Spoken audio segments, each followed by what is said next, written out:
Um, I'm going to give you some video solutions to the homework that was assigned. Hope you guys are hanging in there. I know this is a tough time. I highly suggest keeping up with the work, keeping yourself busy, making a schedule for yourself, dressing as if you would go to school, not just wear your pajamas all day.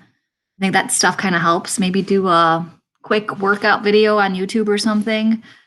Just keep doing stuff. I know if I just sit at home all day, I go a little bit nuts. So just giving you some advice that I would take myself. Okay, I'm going to share my screen with you, which I already am doing. I'm going to do this problem. This is page 8. And I'm going to switch to tablet screen. So you're just going to see the bottom of my face, I think. Okay, so I'm going to do this problem for you, and then I'm going to talk about all the important stuff that you need to take note of. Okay, so what I have here is a uniform solid cylinder of mass m. Okay, so that's this. This thing has a moment of inertia. It tells you what that is. It's a disk. Then it has this block that's accelerating. Oh, and it says it's released at time equals 0. So that means we know it's going to accelerate downward if it's released. So the acceleration of this block is downward. This disk is also accelerating, and it's going to accelerate like this, and that's got an angular acceleration of alpha, let's say. Okay, and alpha, by the way, is equal to A over R. Now it's really important to understand that everything in the system, meaning this disk and this block, accelerate at the same rate. So this A and this A are identical. They are the same A. Okay. So our goal for this problem is to determine the acceleration of the block and the tension. This is similar to like an Atwood's problem, but now we have rotation involved in it. Usually in the Atwood's problems, this pulley is never accelerating, but now that we know rotation, it's going to be accelerating. Okay. So part A says, on the diagram below, to draw and identify all the forces acting on the cylinder and the block. Well, let's do the block first, since we're experts at that. We know the acceleration is going downward. So I'm going to call this force of gravity. But let's just skip the FG part. Let's just call it M2 times G. And then I have my tension force. I tried to make this force longer because I know it's accelerating downward. Okay, for the cylinder, I have my axle right here. The force of gravity is being applied at the center. So I'll call that M1G. And then if you think about it, it's as if the thing is, so this axle is like a pipe you can think about. And it's pushing on the cylinder upwards. So you have to think there's a normal force in this as well. Okay. Then you also have the string that's attached here, and that's going to be pulling it downward. I'm going to draw my radius. Okay. So based on what we talked about in the very beginning, we know torque equals force times R. So R, remember, is the distance from the pivot. So for FG, you have to think to yourself, is that causing the rotation? Is that causing this thing to rotate? And your intuition will probably say no, but also you can think, well, the distance from the axle from where FG is happening is 0. So that torque caused by the force of gravity is 0. And that also goes for the normal force as well. So what is the only force that's causing this thing to rotate? Well, that would be tension. Okay. So I'm going to write here torque equals Ft times R. Okay, so I have a block that's not rotating at all, and I have this cylinder that is rotating. So I know for this thing right here, I'm going to be using my torque equations. So my net torque equals that Ft times R. Okay, so I have one equation. I want to make another equation for net torque. I wish I could call on you guys right now. So think about what that other equation is, and that is I times alpha. Okay. In the problem, it says I is equal to 1/2 m1 r squared. So I want to sub that in. 1/2 m1 r squared. And alpha is a over r. And instead of writing torque here, instead I'm going to write this. I'm going to sub that in. So Ft times r. Okay, so here's the equation for the cylinder. I also want to make an equation for the block. I'll do that in green.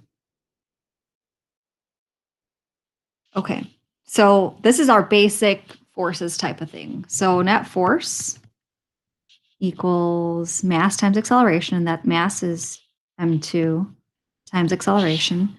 And every force that's going in the direction of acceleration is positive. So I'm going to say this is positive and this is negative.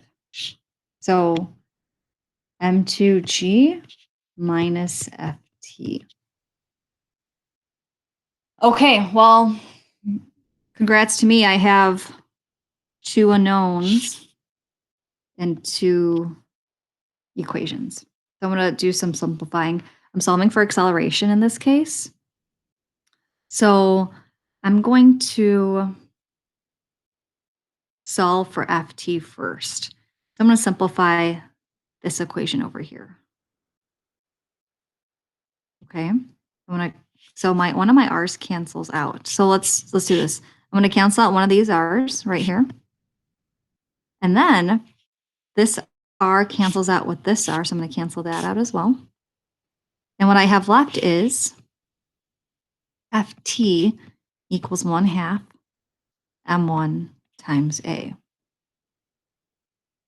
So I'm going to use that for this ft over here.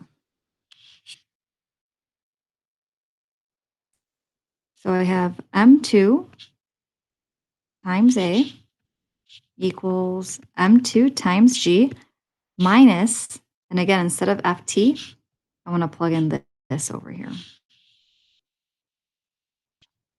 1/2 m1a. Make sure you put your subscripts for m2 and m1. And I'm solving for acceleration, so I'm going to isolate the acceleration.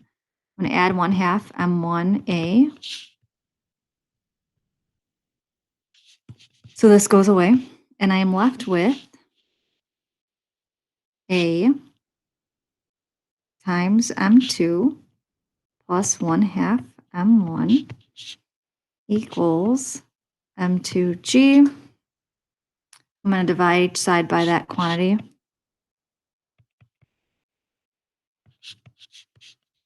m2 plus 1/2 m1. This goes away. So a equals m2g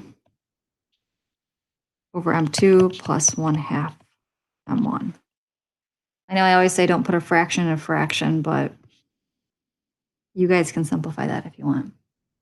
I'll tell you what it is. The answer, when you simplify this and you get rid of this 1/2 in there and simplify it, you get a equals, you're just going to multiply everything by 2. 2 m2 plus m1. Okay. Cool. So now to find the tension, I'm going to use this equation. Ft equals 1/2 m1a. But instead of a, I'm going to plug in this. So 1/2 m1 times 2 m2g plus 2 m2 plus m1. And I can cancel out this 1/2 with this 2. So I am left with m1 m2g over 2m2 plus m1. Nice problem. I would say this type of problem is a beginner type of problem. It's really important to, when they give you moment of inertia and they're telling you to use acceleration, to use this equation. Okay, and you can only use that equation if you ultimately use this equation. So these two things are always going to be equal, and this is net torque. These are net torques. Okay. I'm going to assign a different problem that's similar but a little bit different as this one, and then I'm going to go over the other one I assigned, which is number 1 on page 16. Okay, so let's find that here. It's not the one I'm looking for.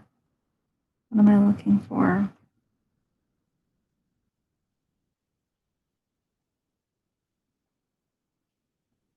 Okay, here we go.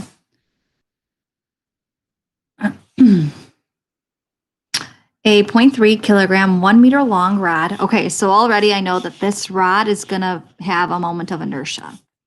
Okay, because it has mass. Sometimes it'll say massless, but sometimes it'll give you a mass. And if it gives you a mass, that means the rod has mass, which means it has a moment of inertia. So I know I'm going to have to find that somehow. It's free to rotate in the vertical plane. That means it's rotating like this, about a frictionless axis that goes through the center of the rod. Oh, it tells you the rod's inertia. Wow, that's so nice of them. Okay, so that's the inertia of the rod, 0.025 kilograms meters squared. A small 2 kilogram mass is attached to the end of the rod. It's a point mass. The assembly is released from rest at 30 degrees above the horizontal. Okay. Find the angular acceleration of the assembly and the acceleration of the 0.2 kilogram, whatever, point mass after the release from rest. Okay. So I want to find the angular acceleration of this entire system. Okay. I'm saying that again. I'm going to find the angular acceleration. I'm looking for this of the system. Okay. If I know that, I can easily find A, since A equals alpha times R. Okay, so these kind of go hand in hand. So if you know one, you know the other, no problem. Okay, so if they're telling you moment of inertia, you know you're going to have to use this equation. And that's net torque. Okay, so if I'm looking for the moment of inertia of this system, ask yourself what's in the system. So I'm going to make this system. I have the rod, and I have the point mass. Okay, the rod itself is 0.025 kilograms meters squared. And the point mass, if you remember, a point mass is just mr squared. So I'm just going to plug in my numbers. So m is 0.2 kilograms. R, well, it's just the radius. It's the distance from the pivot point. So in this case, it's 0.5 meters, and I have to square that. So my total moment of inertia of the system, I'm going to do some math. Hopefully you brought your calculators home. 0.075 kilograms meters squared. That's just the moment of inertia of the system. Okay. So now I need to find, so I have the moment of inertia.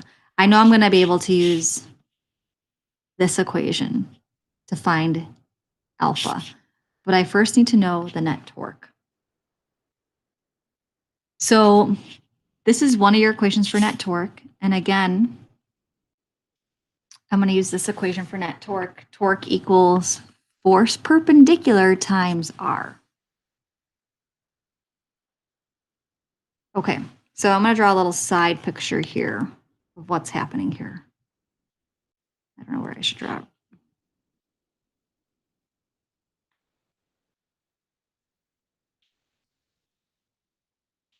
This is 0.5.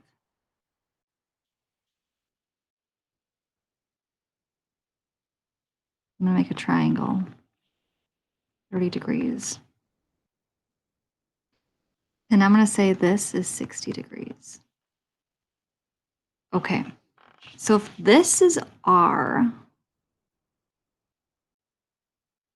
what component of my force of gravity is perpendicular to this R? So I already can see it. I don't know what to call it. You can call it whatever you want. This is the component. So I'm going to call this FG. I'll call it FGY. Okay. This is the component that's perpendicular. Oh, shoot. 60. This is perpendicular. So I'm going to make a right angle to this R. These two things are perpendicular. So if that's perpendicular and this is 60, this angle's got to be 30. Okay, so I'm going to make another triangle. This is FG. This is FGY. This is what I'm looking for. This is 30. So here's my triangle. What trig function do I use for this? This is like our inclined planes. It's a little bit different though, because there's no inclined plane here. But I'm going to say FGY is the adjacent side. So I'm going to use cosine. So FG cosine 30 degrees. Okay. So FG is my mass. That's the mass of the point mass. That's 0.2 times 9.8 times cosine 30. Okay.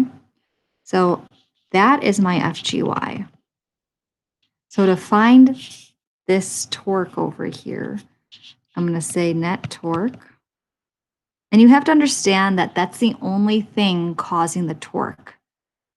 Okay, and I'll explain that in a second. Sorry, what am I doing here? Net torque equals F perpendicular times R.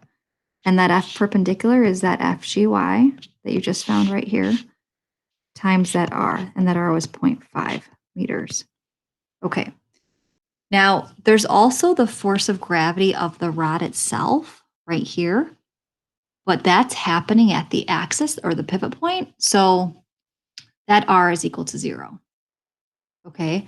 There's no other masses here, so we don't need to worry about that. So the only thing that's causing the torque is the FGY. So this torque, I think in my work, I'm going to round this to 10. So I get around 0.866 Newton meters. That's my net torque. Okay. So now I'm going to go back and plug it into this equation over here. So I'm going to move over here. So 0.866 Newton meters equals I, which is 0.075 kilograms meters squared times alpha. Plug it in, alpha equals 5.77. Actually, all right. To plug it into my calculator. My calculator's upstairs.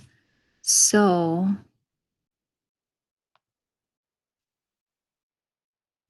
0.866 divided by 0.075. I'm getting 11.55 radians per second squared. Okay, so I have that. That's part of my answer. And I'm going to say A equals alpha times R. So 11.55. R is 0.5. So it's half of that. So my answer for my A is 5.77 meters per second squared. Okay. That felt really long for what I just did, but that's okay. I'm going to post this answer key, just like my straight up answer key, online so you can see it on the schedule. But I'm going to post what the homework is for tomorrow.